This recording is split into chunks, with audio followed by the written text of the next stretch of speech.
बोलिए कृष्ण कन्हैया लाल की जय। बोल विष्णु भगवान की जय। अपरा एकादशी की कथा व महत्तम। श्री युधिष्ठिर जी बोले कि हे भगवान, जेठ मास के कृष्ण पक्ष की एकादशी का क्या नाम है तथा उसका क्या महत्तम है, सो कृपा करके कहिए।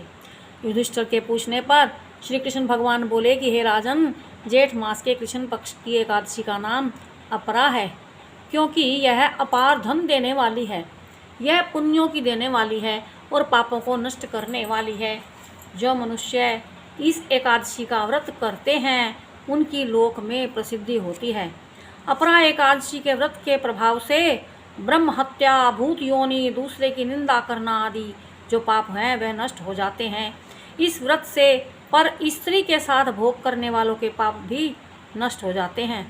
झूठी गवाही, असत्य भाषण करना, झूठा वेद पढ़ना, झूठा शास्त्र बनाना, ज्योतिषी बनना, झूठा वैद्य आदि सब पाप अपरा एकादशी के व्रत से नष्ट हो जाते हैं। जो क्षत्रिय युद्ध क्षेत्र से भाग जाए तो वे नरक को जाते हैं, परंतु अपरा एकादशी का व्रत करने से उन्हें स्वर्ग की प्राप्ति होती है।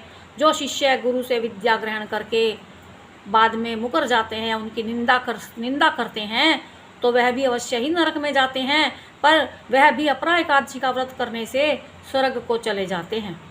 जो फल तीनों पुष्करों में स्नान करने से या कार्तिक मास में स्नान करने से अथवा गंगा जी के तट पर पितरों को पिंड दान देने से मिलता है, वह फल अपरा एकादशी का व्रत करने से मिल जाता है।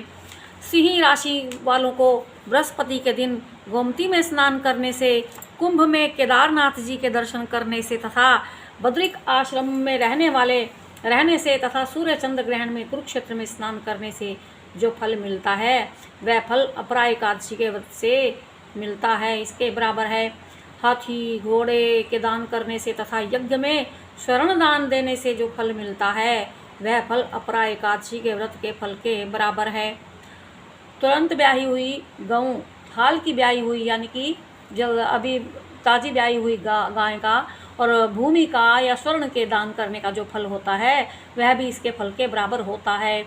यह व्रत पाप रूपी वृक्षों को काटने के लिए कुल्हाड़ी का काम करता है। यह अपरा एकादशी का व्रत पाप रूपी अंधकार के लिए सूर्य के समान है। इसलिए मनुष्य को एकादशी का व्रत अवश्य ही करना चाहिए। यह व्रत सब व्रतों में श्रेष्ठ है। अपरा एकादशी के दिन भक्ति पूर्वक विष्णु भगवान का पूजन करना चाहिए, जिससे अंत में विष्णु पद की प्राप्ति होती है। हे राजन, मैंने यह अपरा एकादशी की कथा लोक हित के लिए कही है। इसके पढ़ने से समस्त पाप नष्ट हो जाते हैं। बोल कृष्ण कन्हैया लाल की जय। बोल मापी महादेव जी की जय। सच्चे दरबार की जय। विष्णु भगवान की जय। जय जय श्री राधे श्याम।